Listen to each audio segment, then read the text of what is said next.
Hey everybody, I'm back with another video. I know it's been a while. I've got a lot of crazy stuff going on at the moment, but it's all good stuff, and I'll be making another video on that, kind of the trajectory of the channel and some plans for some really cool things in 2022.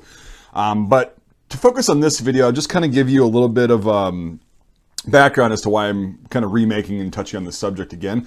Back in July of 2019, I made a video titled something like "Why I Think the Surplus Firearm Market or Hobby is Dead."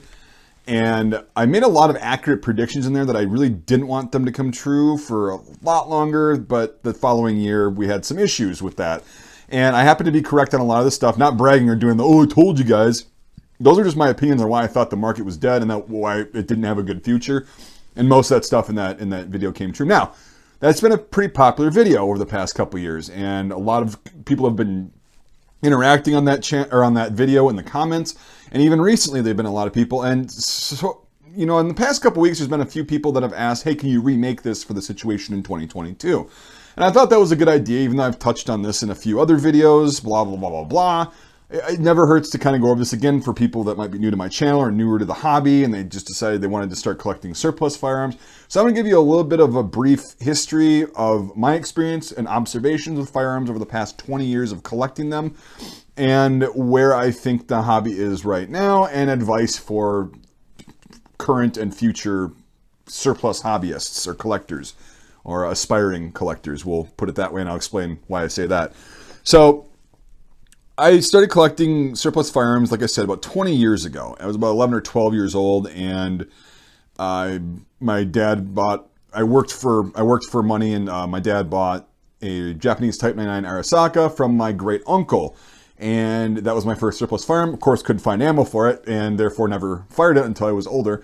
But yeah, so I was hooked on that. And my friends, they would work, and they'd spend money on surplus rifles. Like my friend had an M38 Mosin Nagant, which was pretty cool.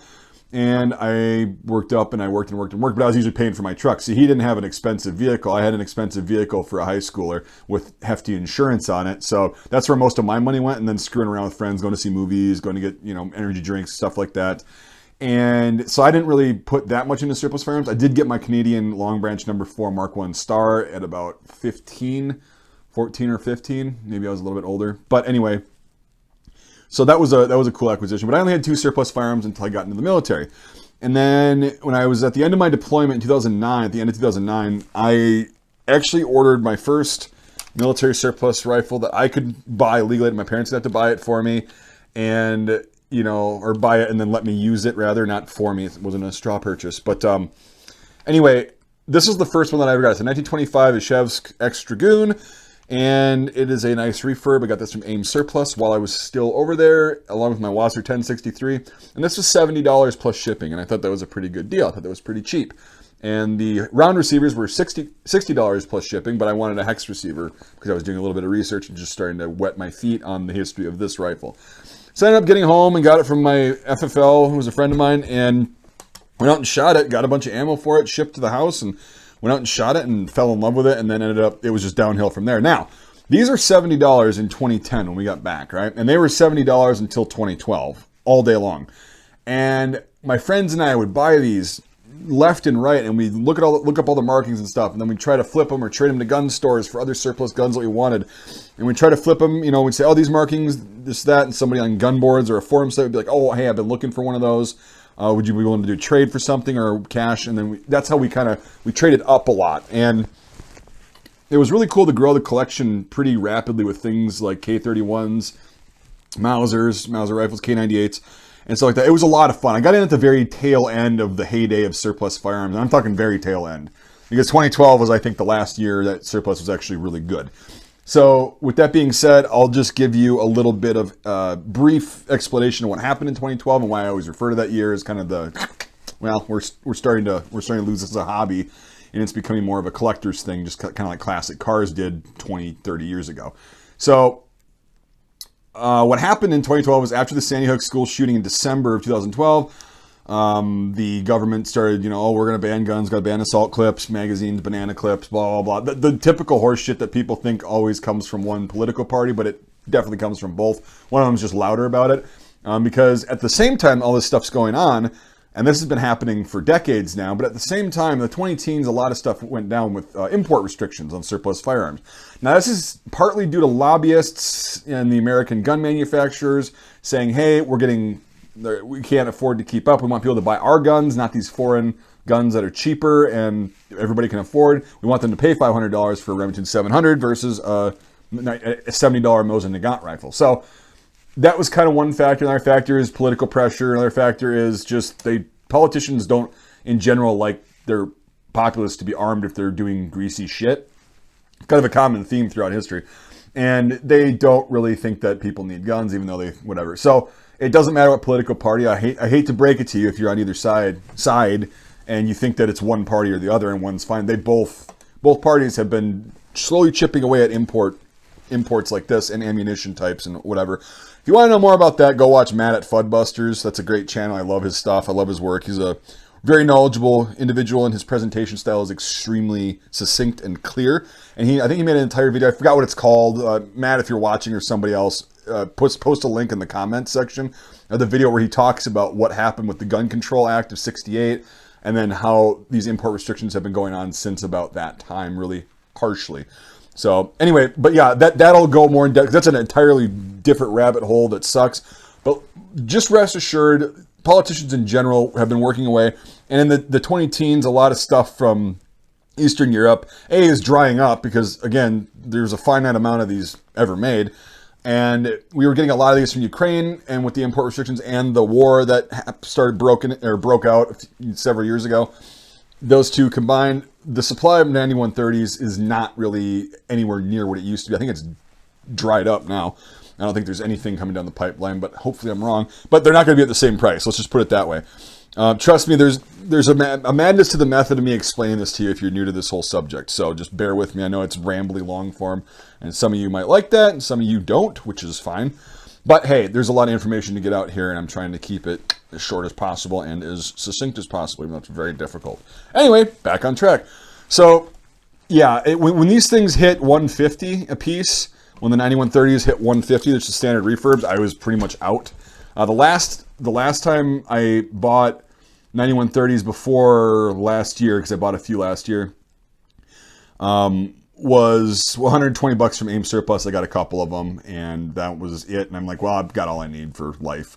So I like to have a couple of each kind of rifle for if they break, or different examples and stuff like that. But that's just me personally, and it was a lot easier to do that back in the day when things weren't several $100s a piece.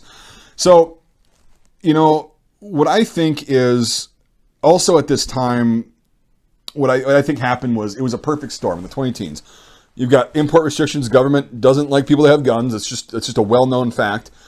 And also social media played a huge part in like groups on Facebook, Instagram posts and stuff like that. YouTubers, right? Myself, not actually super included in that because I didn't really have a lot of subscribers until just a couple years ago when the damage was already mainly done.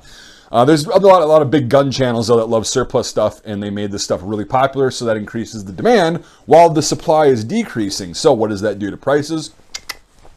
It's very simple, basic stuff, but that's why you're not going to find a Mosin Nagant 9130 that's in a shape like this for under $300 anymore because, hey, you know, it's secondary market.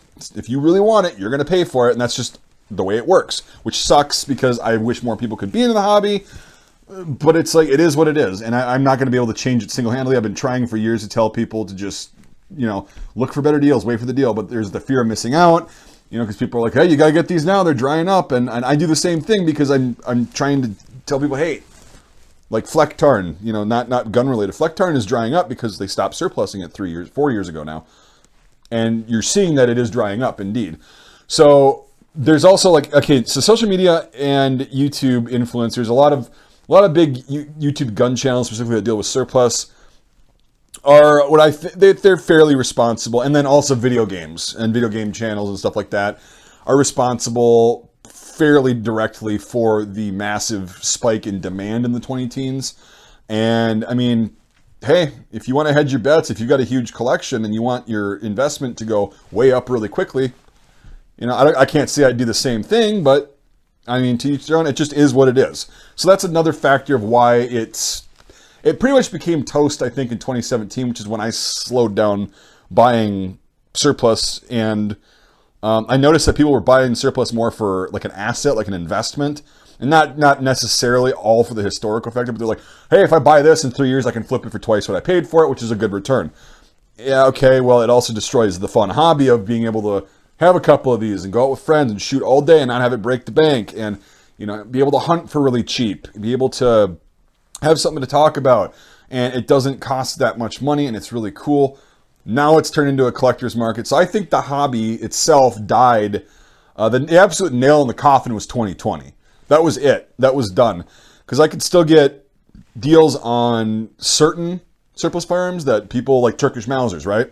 And yeah, I know you guys are like, well, you make a video every year with that being in your top 5. Yeah, they're awesome rifles. I love them.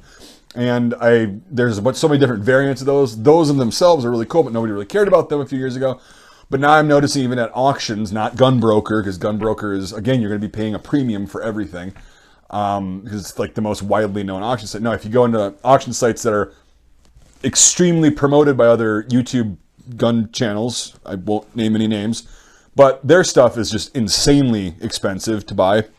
And people are paying it because there's a kind of brand associated with it. And again, fear of missing out. And it's a lot of people that didn't get into the market, but they have a lot of money, and to them, it's like, okay, I need to get this before they're all gone. And I get that. And you're sitting there going, yeah, I know you got all this shit behind you on the wall and on that wall. But I've also been collecting for 20 years, and I was in at the very tail end of the time where to see a collection like this on an average Joe like me, not that out of the ordinary. There was a lot of people that I knew that had collections bigger than mine that got started 10 years earlier. And that's just, it is what it is. Yeah. And I love every single firearm that I have. Like, if I don't love a firearm, I actually get rid of it. That's kind of how I am with surplus guns and just regular guns in general. So that's kind of what I do. So yes, I know I'm part of the problem. You're going to sell your guns? Well, even though I could make a lot more than what I paid for all these, I don't want to sell them because I enjoy using them and making videos on them and teaching people about them, using them as learning tools, and it's tangible history. I enjoy it. That's why I have all those helmets. I could sell a bunch of those helmets for more than what I paid for it, but I enjoy them.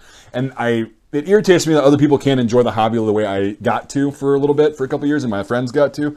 But it is what it is. So, advice for people that are currently getting into this hobby, which is now a collector's market. There's a very big distinction between those two things. It's still a hobby, but not the same hobby that existed pre-2017. We'll just put a year on it. It's somewhere around there. It's not, there's no like definitive date. But it is still a hobby. It's just changed a lot, and it's gotten a lot more pricey. So I would suggest, if you don't have really deep pockets, maybe this isn't the hobby for, maybe collecting surplus gear and equipment before that starts, because most countries are stopping selling that stuff too, which is insanely weird. My advice would be to, it's not trying to discourage you from collecting, it's just that I'm being real with you. It's going to add up real quick for even just basic firearms. Even Turkish Mausers now are $300-400, and they've been sitting at $2 and below for a long time. I think those are the ones that were the longest sitting that didn't just spike with the rest of everything, because people don't think those were used in a war. Well, they were. I'll make another video on that too. Huh? Spoiler alert. And so those are one thing that I've been harping on for years that I love. And I was like, hey, yeah, if you're new to the hobby, grab a Turkish Mauser. They're great. And people will be like, hey, yeah, my first rifle was a Turkish Mauser. I love it. It's cool. Blah, blah, blah. And now those are even really expensive. So now you might as well just go with modern guns. If you're buying something for hunting, yeah, definitely go with a modern made firearm, because you don't want to go hunting with these as much anymore. Like you used to be able to go, if you bang up the stock, who gives a shit? Back in the day, it's like, that's why you buy this, because you don't want to ruin a nice stock on a newer rifle. This thing gets chewed up, you can buy another stock for $20, you know, and throw it on here, and you still retain the history, blah, blah, blah, blah. That's not the case anymore. It's like, you don't want to bang this up because it's now a collector's piece. It's not a piece of surplus, which I've also made videos on. I can do a refresher video on that too if you want. If you want me to do that, put that in the comments. But there's a difference between surplus and collectible in this market, in this hobby. So with gear, helmets, firearms, all that stuff. Now, if you just want to have one as an example of a historical piece and you want to enjoy it and you want to get that, yeah, I mean, buying one or two of these guns isn't gonna do anything. No matter how much I whine and bitch and complain about the prices of stuff now, it's not going to go back down. This is something like classic cars. I keep bringing that up because the same damn thing happened just years prior with the classic car market. They used to be really cheap. Nobody wanted them because they were everywhere and they were old. and people that liked working on them had a bunch of them, and then they started, going, hey, well, yeah, this is really rare. Like to the younger people, this is a really rare car, and this is worth a lot of money. That boosts the price up. They get to sell it off, and they get to profit a lot. Hey, I'm all for that. I just, it just sucks that it kills hobbies like that. Anyway, I digress a little bit. So, yeah, especially if you're younger and you don't have a big cash flow, maybe just wait a few years and maybe just, again, I always say do research, right? Because there are people who will try to sell you this rifle, particular, right? They'll say, hey, look at this. They'll get an SA stamp, a Finnish SA stamp, and they'll say, hey, this is turpentine and pine tar finish. The Finns did this in the Second World War. So this is a Finnish captured. So this is worth like $600 or $700. If you do research, you'll realize that these sling escutcheons and the stock are post-war. So no, the Finns did not put the pine tar on there during the Second World War. And it's definitely a post-war stock, and that stamp is probably going to be fake. So that sucks. But if you do research while you're banking up money, once you get into the hobby, you'll be less likely to get ripped off. I've made videos on that too, but I can also do a refresher on that. It's been a while. Time flies when you're having fun. Anyway, so this is only worth probably about $250 to $300 nowadays. I'm not going to sell it because it's the first one I ever got. And yes, when I was 19, I was a dipshit and refinished the stock, but it's not that big of a travesty because it's a post-war stock. It's also part of the rifle's history and yeah, whatever. Anyway, I'm going to try to stay on track now. That kind of wraps up all I wanted to really talk about. It's just an overview of why I think the hobby is dead. 2020 was it. That was a repeat of 2012, and that was like, if we were hanging on by a thread after 2012, 2020 solidified, hey, surplus market. I haven't really bought much surplus in the past 5 years. There's a couple rifles that I really wanted to have in my collection, and I ended up paying a lot more than I wanted to for them. But it's like, again, no matter what I do or say, that's the price. So if I don't get it now, it's going to be more expensive later. So that's just the unfortunate reality of it. I managed to acquire a few of those. And now on my list of surplus guns, there's only like 3 or 4 that I want before I die. So I'm pretty content, luckily. I wish a lot of you guys, you younger guys especially, or people that are, my age that just are now getting into this, I really wish you could have at least experienced like 2 years of the really fun stuff like I did. And you guys just weren't able to, and that sucks. But oh well, I'll try to teach you about my stuff, and so if you you're going to go be purchasing something, you can just refer to my videos for that. So that's hopefully I can save you some money and still help the hobby stay alive. Again, it's still a hobby. It's just a very different one than we were used to pre-2017. So with that, that's really all I've got on this one. I'm trying to just think really quick and rehash if there's any other points. If there's anything I missed or whatever, I know I just touched on a bunch of brief points, but they're all very relevant to why I think it's dead, and it sucks, but we'll keep moving on, and it's still fun to dream, I guess, right? There's a lot of guns that I just probably won't ever end up getting because they're too expensive, and yeah. Anyway, I moved to doing this stuff like in 2018 and 19. I moved to building ARs, and this is a surplus upper, but I mean, this is obviously, you can't, unless it's a class 3, which I don't have the money for. It's, you just make it on civilian parts, but it's still a fairly close surplus thing. This is what I would recommend. It's fun. It's an AR. They, I think this, I don't remember how much I paid for the upper, but it's fun like that. I got a bunch of the clones of the different style M16s, but they're all AR-15s. And that was a really fun project, and that's what I've been doing in place of buying surplus for the most part. So that's just what I might recommend too, is getting into something like that, getting into modern shooting, and do all that before you get into the surplus stuff, unless you've got very, very, very deep pockets right off the bat. I'd still advise you to do research because the hunt is the most fun, but yeah. Anyway, thank you guys for watching. If you like this video, please give it a thumbs up. Do all the things that people ask you to do. Subscribe to my channel if you haven't already. Let me know what you thought about the video in the comments, what your opinions are, if you experienced the same kind of path that I did, and all that stuff. Also, I'd like to thank my channel sponsors, who are my Patreon supporters and YouTube channel members. So with that, if you look at the link in the description or hit the join button, $5 a month or more on either method of support gets you into my Discord server, and it'll get you access to certain perks with my upcoming podcast. So $5 a month or more if you want to support my work. It really does help. I've been able to do a lot of cool content on gear, helmets, some firearms, some ammo and stuff this year because of my Patreon supporters. You guys are awesome. Thank you so much. So if you want to do that, link is in the description. I really appreciate everybody watching, and we'll see you on the next video.